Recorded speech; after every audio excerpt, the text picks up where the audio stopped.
الحمد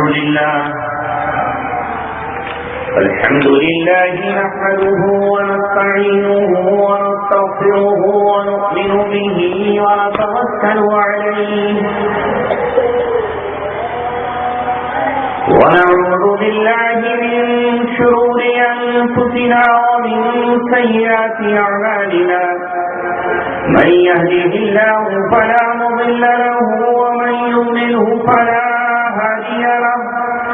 ونشهد أن لا إله إلا الله وحده لا شريك له ونشهد أن سيدنا وسندنا وحبيبنا محمدا عبده ورسوله أرسله بالحق بشيرا ونذيرا وداعيا إلى الله بإذنه وسراجا منيرا وصلى الله عليه وسلم تسليما كثيرا كثيرا أما بعد قال الله تبارك وتعالى في كتابه الكريم إنهم فتية آمنوا بربهم وزدناهم هدى وربطنا على قلوبهم إذ قاموا صدق الله العلي العظيم قال رسول الله صلى الله عليه وسلم بدأ الإسلام غريبا وسيعود كما بدأ فطوبى للغرباء أو كما قال رسول الله صلى الله عليه وسلم.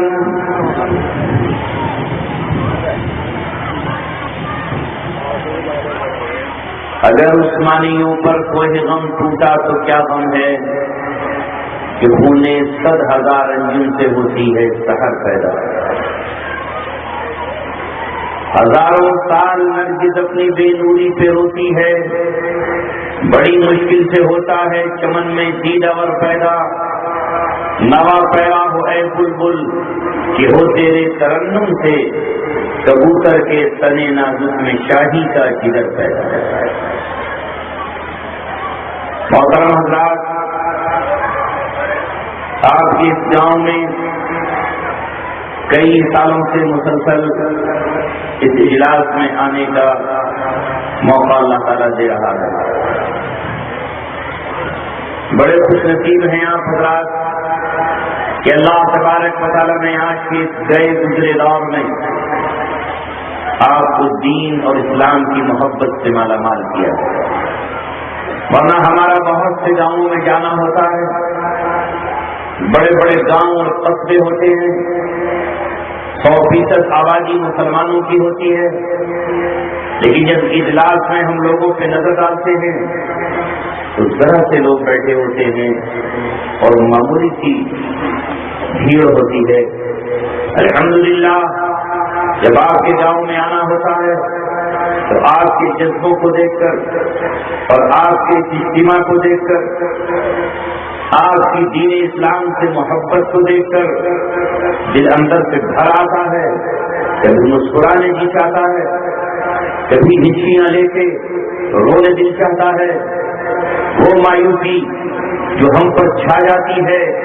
آج امت کے حال کو دیکھ کر، وہ مایوسی امیدوں میں بدل جاتی ہے، وہ آس میں بدل جاتی ہے. جذبے جو مردہ ہوتے ہیں وہ پھر زندہ ہو جاتے ہیں. جرأت جو جواب دینے لگتی ہے وہ پھر سے حوصلہ پا جاتی ہے، اور دل یہ کہنے چاہتا ہے کہ کون کہتا ہے یہ امت باج ہو گئی ہے؟ کس نے کہا کہ اس امت کو نظر لگ گئی ہے؟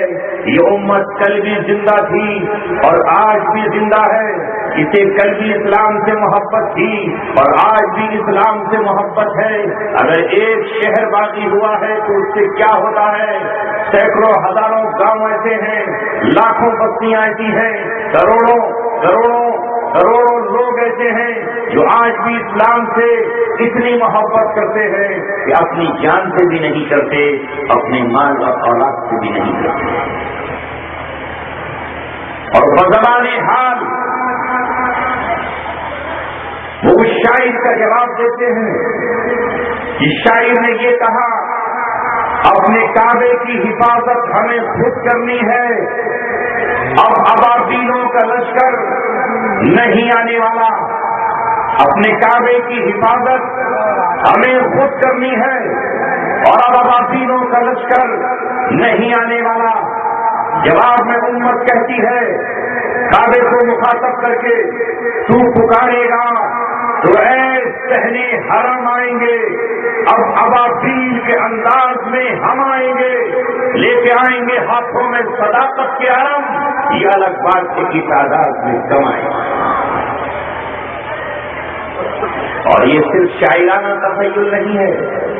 یہ صرف شاعری کا زور بیانی نہیں ہے، یہ صرف شاعری انداز نہیں ہے، ہم نے یہ ثابت کر دکھایا ہے کہ اب ابابیلو تم آرام کرو، اب ابابیلو تمہیں پتھر اٹھانے کی ضرورت نہیں ہے، اب تمہیں اپنی چونچ میں کنکری لانے کی ضرورت نہیں ہے، اب تمہیں پر پھڑانے کی ضرورت نہیں ہے، جب تک وہ زمین پر محمد رسول اللہ کے غلام موجود ہیں، جب تک نبی کے دیوانے موجود ہیں، جب تک نبی کے مستانے موجود ہیں، ابابیل تیرا نمبر نہیں آئے گا۔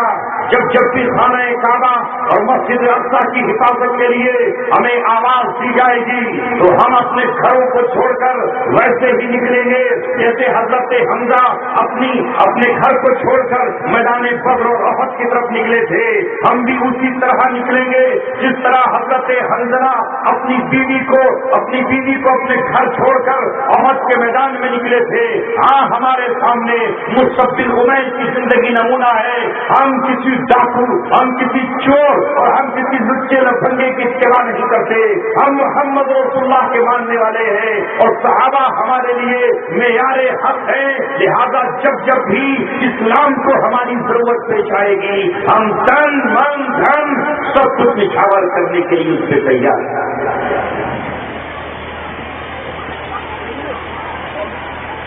یہ صرف جوش اور تقریر کا انداز نہیں، زمین کی ریئل پوزیشن اور حقیقت ہے یہ۔ دنیا نے ہمیں ہر بار آزما کے دیکھا ہے، 100 بار سنوارا ہے ہم نے، اس ملک کے بیسویں برہم کو یہ اہل جنوب بتلائیں گے کیا ہم نے دیا ہے عالم۔ اس بزم جنوب کے دیوانے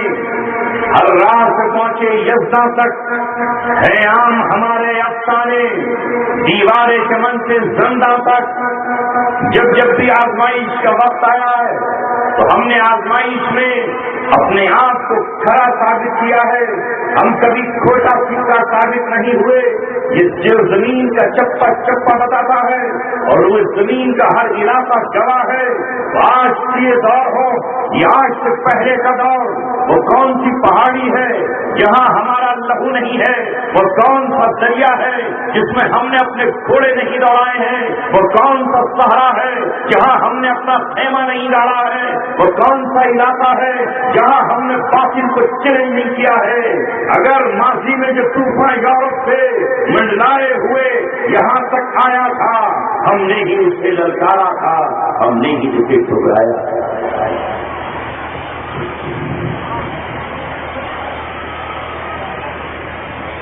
سینوں میں وہ جذبے رکھتے ہیں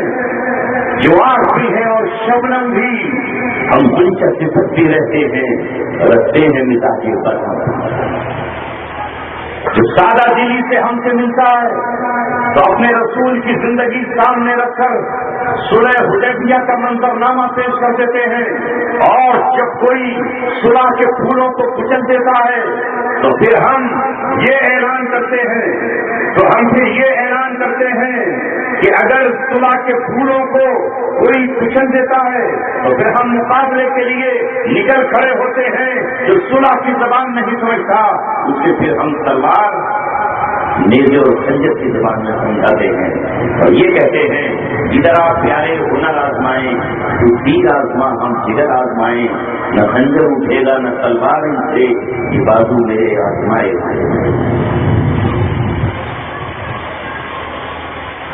پچھلی صدی ہو یا آج کا دور، تاریخ گواہ ہے زمین کی حقیقی پوزیشن ہے 1990 میں 8 اگست 1990 کو خانہ کعبہ پہ نظر رکھنے کے لیے اور خانہ کعبہ کی طرف اپنے قدم بڑھانے کے لیے جب امریکہ نے عراق میں اپنی فوجیں اتاری اور صدام حسین کے خلاف اس نے ایکشن لیا اور اس نے سوچا کہ عراق ایک چھوٹا سا ملک ہے، یہ میرا کہاں مقابلہ کر پائے گا، ایک طرف 32 ملک اور ان کی پوری قوت اور طاقت، نئی ٹیکنالوجی، جدید ہتھیار، بارود کے ڈھیر،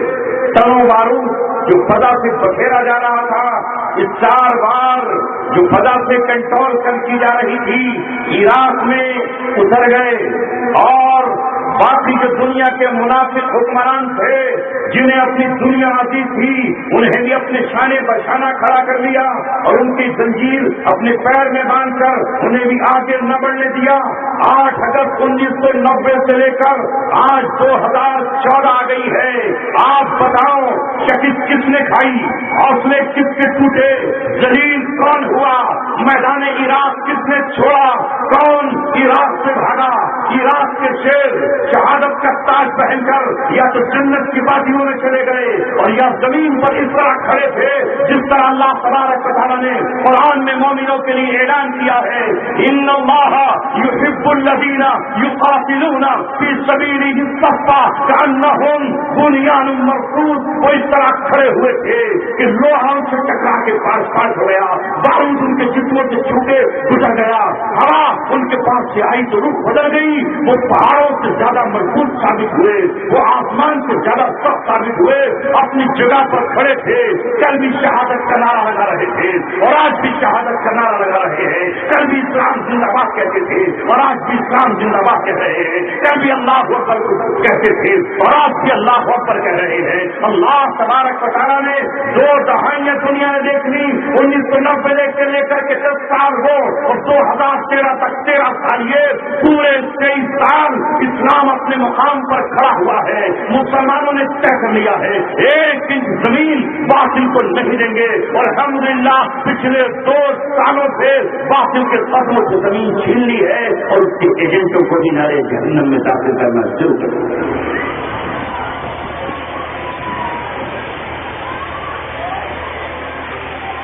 یہ ہے آنکھ۔ کون کہتا ہے کہ امت مسلمہ آج شکست کھا رہی ہے، کہ وہ ذلتوں سے دوچار ہے؟ ہرگز نہیں۔ اکھاڑے اور میدان میں 2 پہلوان لڑتے ہیں تو بچھڑ جانا ذلت نہیں کہلاتا۔ دنیا میں بتاؤ کون ہے مسلمانوں کے علاوہ جو باطل سے ٹکرا رہا ہو؟ دنیا میں کون ہے مسلمانوں کے علاوہ جو باطلوں سے قتل کا قصاص لے رہا ہو؟ دنیا میں کون ہے مسلم قوم کے علاوہ جو زمین پر فساد کرنے والوں کی ناک میں لگام لگا رہا ہو اور ان کے چہڑے توڑنے کے لیے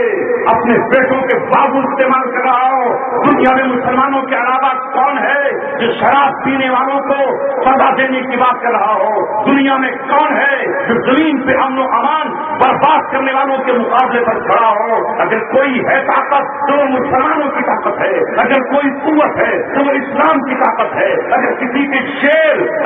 کے شیر جنگل کے درندے شیر کے گلے میں ٹھنڈا ڈالنے کے لیے اپنے گھروں سے نکلے ہوئے ہیں تو وہ مسلمان ماؤں کے شہزادے ہیں، وہ مسلمانوں کی اولادیں ہیں، وہ قرآن پڑھنے والے ہیں۔ باقی ساری دنیا کا باطل تھر تھر کانپ رہا ہے۔ یہ وہ ہے جنہوں نے بدر میں اپنے نبی کے ساتھ مل کر ابو جہل کا مقابلہ کیا تھا۔ ہاں یہ انہی کی اولادیں ہیں جنہوں نے احد میں نکل کر ابو سفیان کا مقابلہ کیا تھا۔ یہ وہی ہے اپنے نبی کے نقش قدم پر چل کر جنہوں نے غزوہ احزاب میں خندقیں کھود کر اسلامی کے دل کی حفاظت۔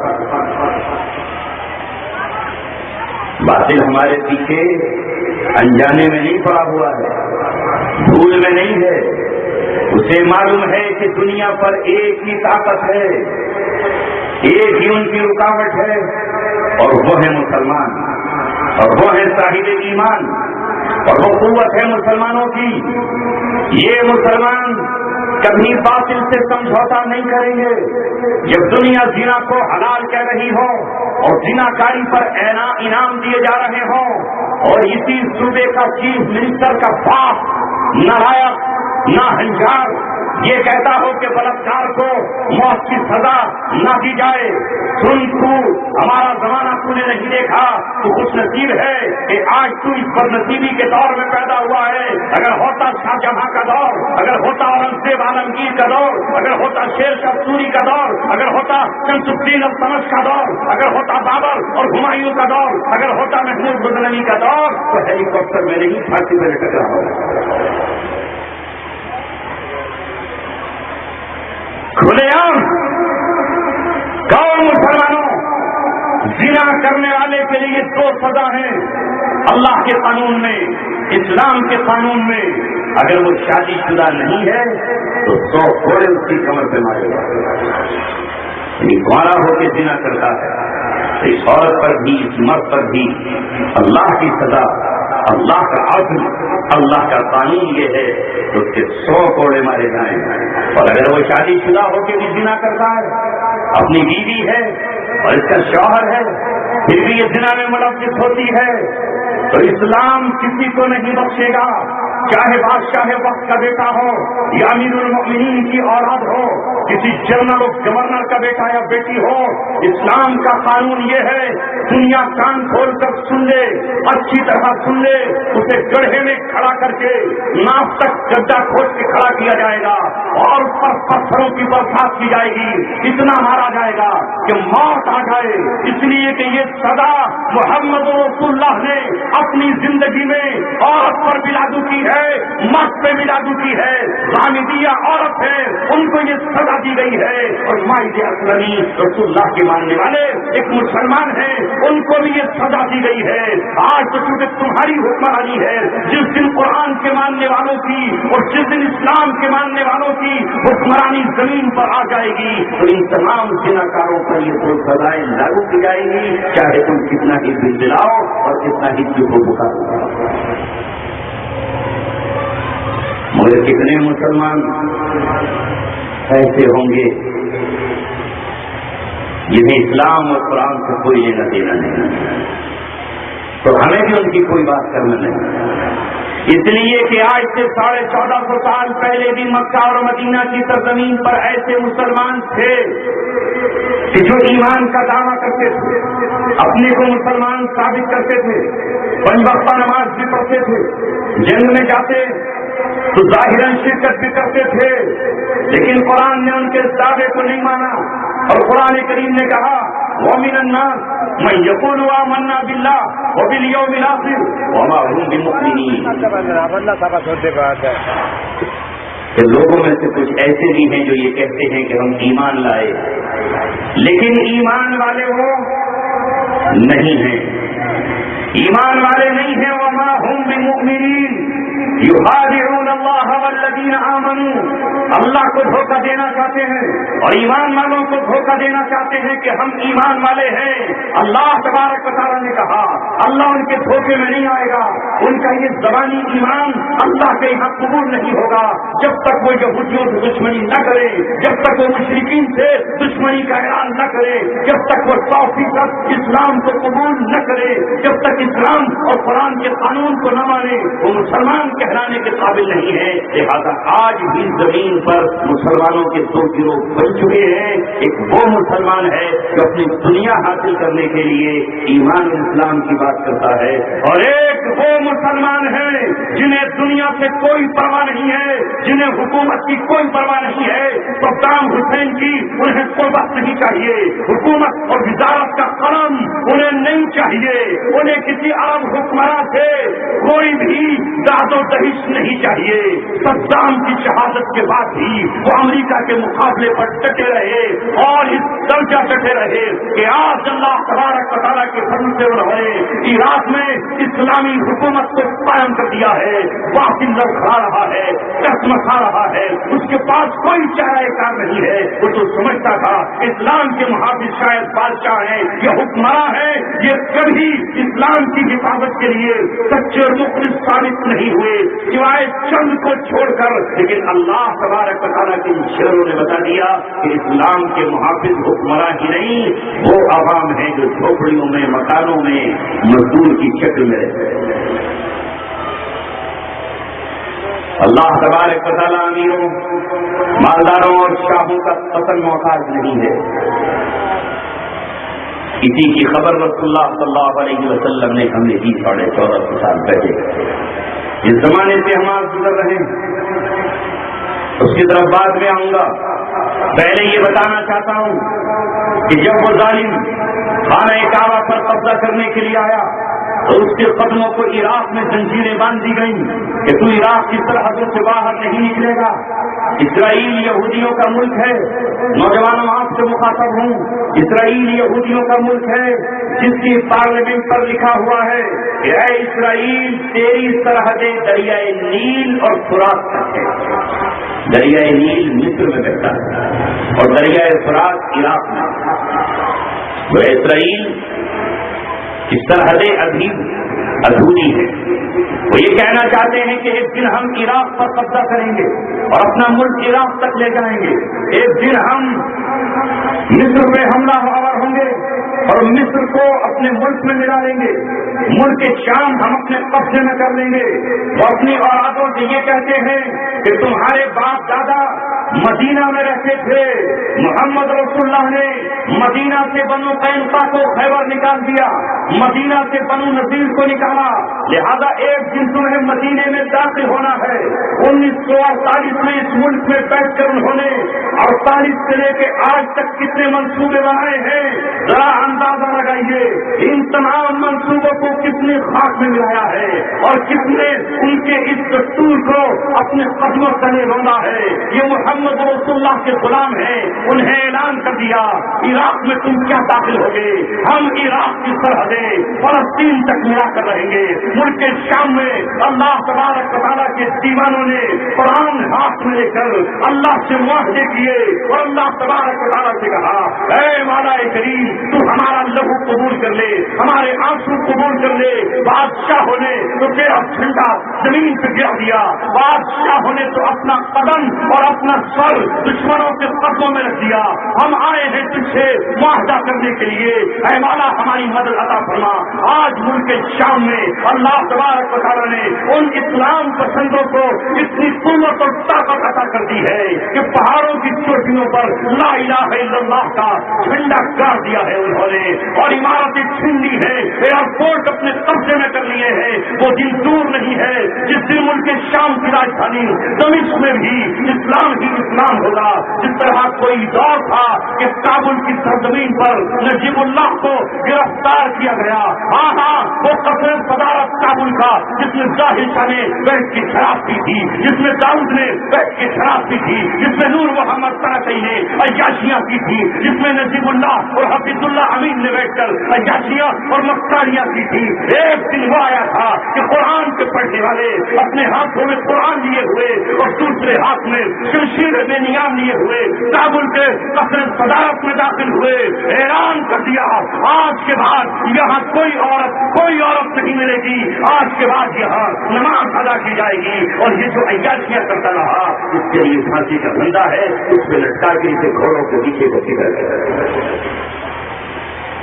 یہ ابھی کا منظر نامہ ہے میرے اور آپ کے زمانے کا۔ یہ تو زمانہ الٹتا پلٹتا رہتا ہے۔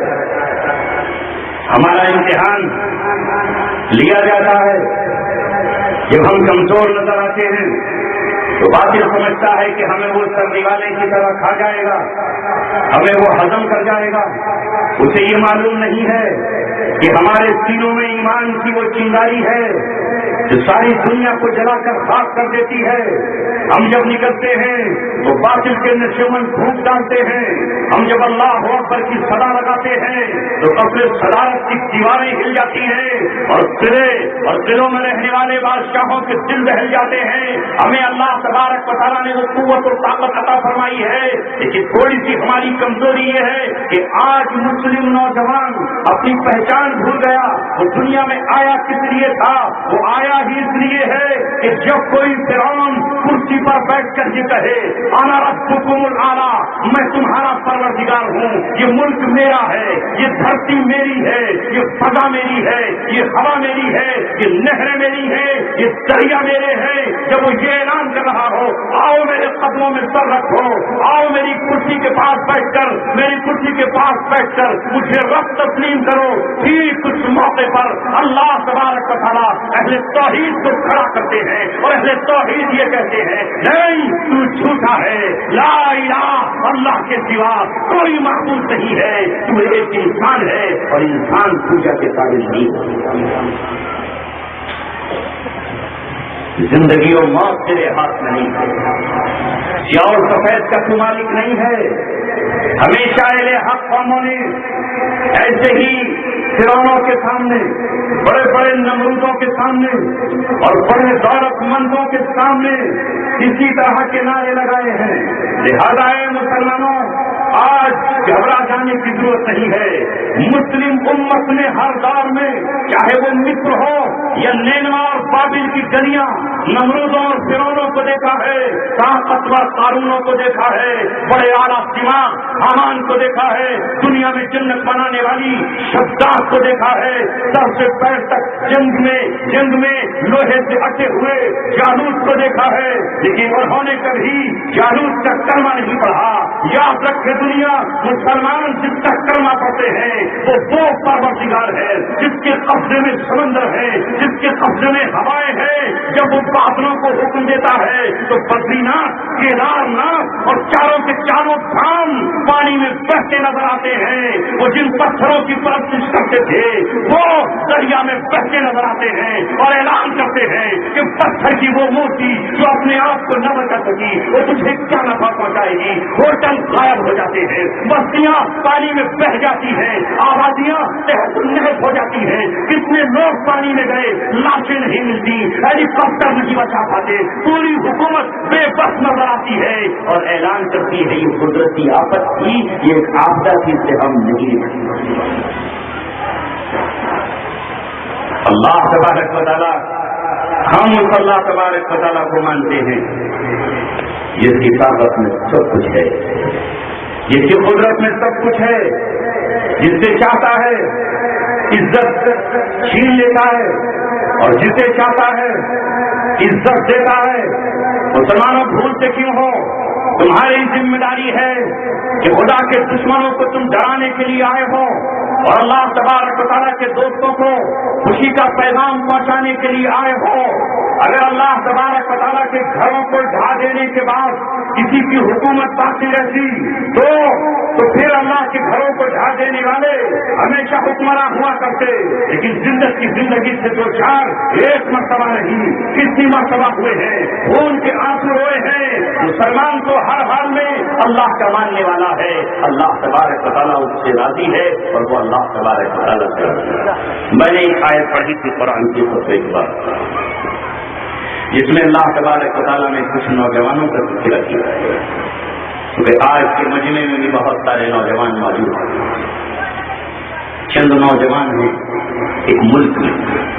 ایک خطے میں حکومت کافروں کی وجہ سے، یہ کوئی نئی بات نہیں ہے کہ حکومت پر کافر قابض ہو جائے اور مسلمان غلام ہو جائے، ایسا ہوتا ہی رہا۔ تو اللہ کے ہاتھ میں ہے،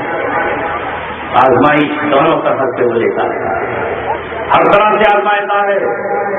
اس کافر بادشاہ نے وہی اعلان کیا جو ہر مشرک اور کفر کی فطرت ہے کہ میں ہی تمہارا رب اور خدا ہوں، میں ہی تمہارا خزان اور تمہارا دیوتا ہوں، مجھے پوجو، میری پرستش کرو، میرا بنایا ہوا دستور و قانون مانو، میرے بنائے ہوئے اصولوں پر چلو، ورنہ تمہارے لیے سولی کا تختہ ہے جس پہ لٹکا دیا جائے گا، ورنہ تمہارے لیے آڑا ہے جس سے چیر کے ٹکڑے کر دیا جائے گا، ورنہ تمہارے لیے جلتا ہوا آگ کا تنور ہے جس میں تمہیں بھون دیا جائے گا، ورنہ تمہارے لیے چرخی ہے جس پہ لٹکا کر تمہیں جلتے ہوئے اور ابلتے ہوئے تیل کے کڑاؤ میں ڈال دیا جائے گا۔ اس نے اعلان کر دیا، لوگ خوف زدہ ہو گئے، موت سے ڈر گئے، زندگی سے پیار کرنے والوں نے اس کے قانون کی بالادستی کو تسلیم کر لیا، لیکن چند نوجوان تھے، انہوں نے اعلان کیا کہ ہم تجھے رب تسلیم نہیں کر سکتے، تو اللہ تبارک و تعالیٰ نہیں ہے، تو ہماری طرح ایک انسان ہے، لیکن رب کی دی ہوئی مہلت نے تجھے شیطان بنا دیا ہے اور تو فرعونیت کا دعویٰ کر رہا ہے۔ یہ نوجوان اٹھے اور اٹھ کر اعلان کیا، یہ سر کٹ تو سکتا ہے، یہ سر شانوں سے اتر تو سکتا ہے، اس کی خون کی بوند بوند زمین پر بہ کر زمین کی پیاس بجھا سکتی ہے، لیکن ہم تیرے قدموں میں اپنا سر نہیں جھکا سکتے ہیں۔ یہ سر جھکتا ہے تو صرف اللہ کے سامنے، غیر اللہ اگر اسے جھکانے کی کوشش کرتا ہے تو یہ جھکتا نہیں بلکہ کٹ جاتا ہے، یہ اتر جاتا ہے۔ اللہ تبارک و تعالیٰ نے ان نوجوانوں کا تذکرہ سورہ کاف میں کیا اور اللہ نے پکار کر کہا، انہم فتیۃ آمنوا بربہم وزدناہم ھدی۔ یہ تھے چند نوجوان جو اپنے رب پر ایمان لائے، اپنے رب پر ایمان لے کر آئے۔ اور جب کوئی قوم ایمان لاتی ہے، ایمان کے تقاضوں پر عمل کرتی ہے، تو اللہ تبارک و تعالیٰ اس قوم کے ایمان کو بڑھا دیتا ہے۔ جب دشمن اس کا بال پیکا نہیں کر پاتا، جب دشمن اس کا سر قلم نہیں کر پاتا، جب دشمن اس کے گھروں کو اجاڑ نہیں پاتا، پتا چلتا ہے کہ اللہ تبارک و تعالیٰ کی مدد آئی۔ اللہ تبارک و تعالیٰ فرماتا ہے، کتنے تھے یہ معلوم ہے؟ آپ تو بہت زیادہ ہے۔ آپ کی تاریخ میں تو جتنے لوگ یہاں بیٹھے ہیں، اتنے لوگوں نے ملک کے ملک پتہ کر لیا۔ جتنے آپ بیٹھے ہیں اتنی ہی تعداد نے ملکوں کو پتہ کر لیا ہے، اور اتنے ہی لوگوں نے ثابت قدمی دکھائی ہے۔ تو ان کی ثابت قدمی کی بدولت اس دھرتی پر سینکڑوں سال تک، ہزاروں سال تک اسلام کا پرچم لہراتا رہا ہے، اسلام کا جھنڈا اور پھریرا آسمان کی بلندیوں سے باتیں کرتا رہا ہے۔ جس میں آپ ہو یہ تعداد تو بہت ہے، وہ کتنے تھے؟ کل 7 تھے، 5 اور 2 7، وَالثَّامِنُهُمْ كَلْبُهُمْ۔ قرآن کہتا ہے کہ 8واں کتا ہے، کل 7، 8واں کتا ہے۔ لیکن انہوں نے اس بادشاہ کے ہاتھ پہ بیعت نہیں کی، اس بادشاہ کو سلامی نہیں دی، اسے سیلوٹ نہیں مارا، اس کے لیے ہار پھول اور گجرا لے کے سڑک پہ استقبال کے لیے کھڑے نہیں ہوئے کہ آئیے جناب والا ہم بھی آپ کا استقبال کرتے ہیں، بلکہ اس سے یہ کہا کہ اب اللہ کی محبت میں ہم اپنے باپ اور باپ کا گھر چھوڑ سکتے ہیں، اپنا محل اور اپنا بازار چھوڑ سکتے ہیں، اپنی بہنوں اور بیٹیوں کو چھوڑ سکتے ہیں، اپنے بھائیوں اور اپنے خاندان کو قربان کر سکتے ہیں۔ ان 7 نے ایک دوسرے کے ہاتھ پہ ہاتھ رکھا اور اپنا امیر بنا کر بیعت کر لی اور کہا چھوڑ دو اس خوبصورت شہر کو، چھوڑ دو اس خوبصورت آبادی کو جہاں ایمان خطرے میں ہے، جہاں ہمارا اسلام خطرے میں ہے، آؤ چلتے ہیں۔ زندگی تو پہاڑوں میں گزر جائے گی، زندگی تو غاروں میں گزر جائے گی، زندگی تو صحرا اور بیابانوں میں گزر جائے گی۔ اگر موت آئی اللہ تبارک و تعالیٰ کی مرضی پر تو کوئی حرج نہیں ہے، اگر پیاس سے موت آئی تو موت کے وقت ایک حور جنت سے آئے گی جو شراب کا پیالہ لے کر آئے گی، جو جنت سے شہد کا برتن لے کر آئے گی، جو جنت سے صاف اور شفاف پانی کے چشمے کی بوتل لے کر آئے گی، وہ جب ہوٹوں سے اس شربت کو لگائے گی تو دنیا کی پیاس بجھ جائے گی، وہ ہوٹوں سے جب وہ جان کو لگائے گی تو وہ جان ساری دنیا کی شرابوں سے بہتر ہوگا۔ اگر بیوی چھوٹتی ہے تو چھوڑ دو، یہ تو روٹ جانے والی ہے، یہ تو کبھی بے وفائی کرنے والی ہے، اس کی نظر تو جیب پر ہوتی ہے، جیب ہلکی ہے تو ناراض ہے، جیب بھاری ہے تو خوش ہے، جوڑا اچھا بنا دیا تو خوشی سے مسکرا رہی ہے، جس کے من پسند کپڑا نہ آیا تو رونے لگتی ہے، لیکن وہ جنت کی حور ملے گی جو اپنے آنچل میں چھپا کر وہ ترانے گائے گی کہ دنیا میں کسی گلوکار کا ایسا ہے، وہ ایک بار جب اس سے نکاح ہوگا تو طلاق کبھی نہیں ہوگی، وہ ایک بار جب ہوش میں آئے گی تو کبھی ناراض نہیں ہوگی، اپنی پلکوں کو ہمارے سوا کسی اور کے سامنے اٹھائے گی بھی نہیں، اس کی شان ہے ساتھ لم يكن انس قبلهم ولا جان، اور نظروں کو جھکا دینے والی ایسی کہ جسے کسی جن و انس نے چھوا بھی نہ۔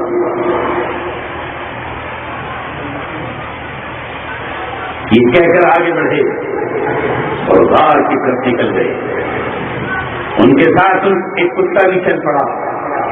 اللہ اکبر! اے مسلمانوں ذرا سنو، یہ اس زمانے کے اہل حق تھے، یہ چند نوجوان تھے جنہوں نے اپنی جانوں کا سودا اللہ تبارک و تعالیٰ کو کیا تھا،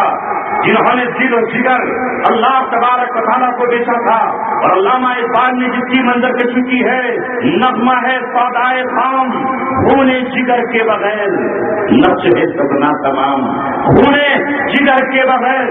یہ اللہ تبارک و تعالیٰ سے سودا کرنے والے جب چل پڑے تو ایک کتا ان کے ساتھ ہو لیا، اس کتے کو انہوں نے ہٹانا چاہا لیکن اس نے منع کر دیا، اور اس نے کہا اے اللہ والو، اے خدا کے نام پر سب کچھ نچھاور کرنے والوں، مجھے اپنے ساتھ لے لو، میں تمہارا چوکیدار بن کے رہوں گا، میں تمہارا پہرے دار بن کر رہوں گا، اگر تمہاری غار کی طرف کوئی دوسرا کتا آئے گا میں اس سے لڑ جاؤں گا، کوئی سانپ آئے گا اسے کچل دوں گا، کوئی شیر آئے گا تو میں اس سے مقابلہ کروں گا، تمہاری حفاظت کے لیے چل رہا ہوں، مجھے محروم نہ کرو، مجھے اپنے طرف سے نہ دھکارو، مجھے اپنی غلامی کا اور اپنی پہرے داری کا شرف حاصل کرو۔ جب اللہ تبارک و تعالیٰ کے لیے کوئی قوم کھڑی ہو جاتی ہے تو اسے کافروں سے حفاظت کی ضرورت پیش نہیں آتی، اسے بادشاہ کے باڈی گارڈ نہیں چاہیے، اسے حکومت اور مکھ منتری کی دی ہوئی سیکورٹی نہیں چاہیے، اسے اللہ تبارک و تعالیٰ اپنی سیکورٹی دیتا ہے۔ جب آپ نے مولانا منصور سے سنا کہ نہیں سنا کہ ایک سانپ ہے جو اس نوجوان کو کاٹ دینا چاہتا ہے، وہ سانپ ہے جو اس نوجوان سے دوڑنا چاہتا ہے، لیکن یہ بچھو جو پار ہو کر سمندر سے پار آیا تھا، سانپ کی پیشانی پر بیٹھ کر سانپ کو ڈرتا ہے، یہ بچھو سانپ سے زیادہ زہریلا ہے اور سانپ کو مار دیتا ہے۔ اللہ تبارک و تعالیٰ پھر زہریلے جانوروں کو، شیر اور چیتوں کو، اور اللہ تبارک و تعالیٰ کتوں کو پھر اس اپنے ماننے والی قوم کا محافظ بنا دیتا ہے جو باطل اور شیطان کے محافظوں کو ٹھکرا دیتا ہے۔ آج تو ہم بھول گئے، فانوس بن کے جس کی حفاظت ہوا کرے، وہ شمع کیا بجھے جسے روشن خدا کرے۔ کہہ دوں گا تو بات اپنے اور بیگانوں کو سب کو بری لگ جائے گی، اپنے بھی خفا مجھتے ہیں بیگانے بھی ناخوش، میں زہر حلاحل کو کبھی کہہ نہ سکا تن۔ آج تو ہر مسلمان یہ سوچتا ہے کہ اس کی بہن کی حفاظت پولیس والا کرے، اس کی ماں کی آبرو کی حفاظت حکومت کا ذمہ دار کرے، اس کی بیٹی کی حفاظت اس کا پڑوسی کوئی خدا کا دشمن اور غازی کرے۔ میں نے تو اپنے ہاتھ میں چوڑیاں پہننی ہیں، مجھے تو انہیں ہلانے سے فرصت نہیں ہے، میں نے تو اپنے ہاتھ میں مہندی لگانی ہے، کہ ایسا نہ ہو کہ میری مہندی ٹوٹ جائے۔ اس لیے بیٹیاں پورے ہوئے زمین پر مسلم نوجوانوں کو آواز دے رہی ہیں، انہیں پکار رہی ہیں، بہنوں نے آواز لگائی، لیکن مسلمان نوجوان نے کہا کہ ہمارے ہاتھ میں تو 5 کی چوڑیاں ہیں، ہم ان چوڑیوں کو نہیں اتار سکتے، ہمارے کانوں میں تو سونے کے رنگ پڑے ہوئے ہیں، ہم اپنی زنانہ پن اور عورت پنا ختم نہیں کر سکتے۔ تو بہن پکارتی رہے، چاہے وہ میرٹھ ہو، ملیانہ ہو، ہاشم پورہ اور بھاگلپور ہو، مراد آباد یا مظفر نگر اور شاملی ہو، ہم نے ان پر اعتماد کیا اور ہم یہ سوچتے ہیں کہ وہ ہمارے محافظ ہیں۔ ہمارا محافظ اللہ تبارک و تعالیٰ ہے، اور خود رسول اللہ صلی اللہ علیہ وسلم نے ہمیں اپنی حفاظت کا حکم دیا ہے اور فرمایا ہے من قتل دون مالہ فہو شہید۔ اگر کسی کا کوئی مال چھینتا ہے اور یہ اپنے مال کو نہیں چھیننے دیتا، یہ اپنے مال کی حفاظت کرتا ہے، اپنے مال کی حفاظت میں یہ مارا جاتا ہے ڈاکوؤں کے ہاتھوں، چوروں کے ہاتھوں، قاتلوں کے ہاتھوں، تو یہ مرنے والا شہید ہے، یہ جنت میں جائے گا۔ ومن قتل دون عرضہ فہو شہید، جو اپنی آبرو اور اپنی عزت کو بچاتے ہوئے مارا جائے وہ شہید ہے۔ مارا کب جائے گا؟ جو بھاگے نہیں وہ کھڑا رہے،